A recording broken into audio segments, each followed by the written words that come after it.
So one of the biggest misunderstood portions of joint locking as a whole is the understanding and the necessity of control over mechanical stability in the joint, in the limb, really, entirely. You have to, if you want to attain maximum efficiency, destroy the mechanical stability of the limb. That means full muscular disengagement. If you cannot do that, then there's a portion of your effort to finish that's fighting directly and being wasted on muscular resistance. Okay. So we did arm bars today in class. It's a little off of the heel hook thing, but same idea here. When you do an arm bar, if you do an arm bar flat, meaning you're laying flat, they're laying flat, you're both facing the roof, you are not controlling their shoulder. You're controlling their, basically from their tricep to the tip of their hand.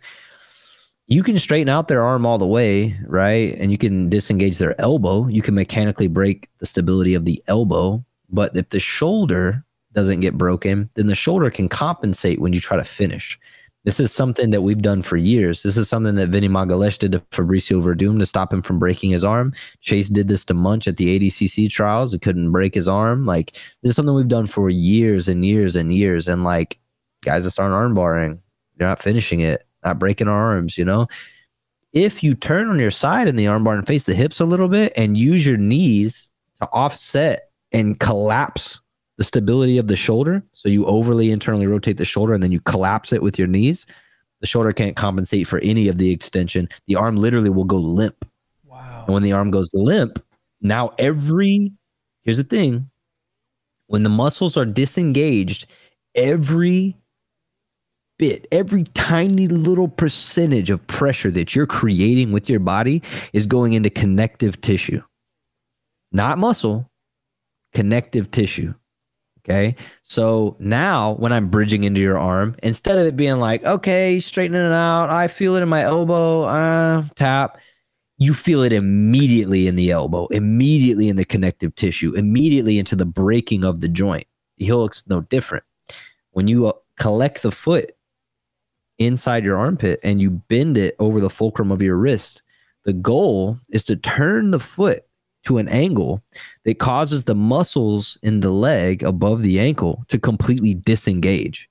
When they disengage and you force their knee in the opposite direction, the only thing that's keeping their leg together at that point against your force is the connective tissue of the knee. Now that knee is shredding with every ounce of pressure you create. That knee is shredding. If you don't do that, and there's still muscular engagement in that leg, then there's a percentage of your effort being eaten up by direct resistance against that muscular pressure. You have to, in all joint locks, seek mechanical instability of the entire limb. If you do that, your joint locks become nuclear bombs. Like every time you touch a joint lock, the guys tap, scream, tap. We've all felt it. You've been resisting a Kimura before, and it feels like you're good, and then all of a sudden they move it to a certain extent, and it feels like the limb just goes limp, and you're like, tap, tap, tap.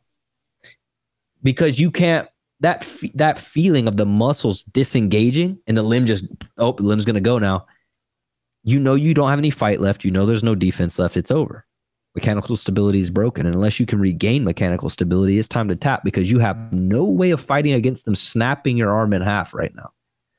That's what it should feel like with every single joint lock from every single position.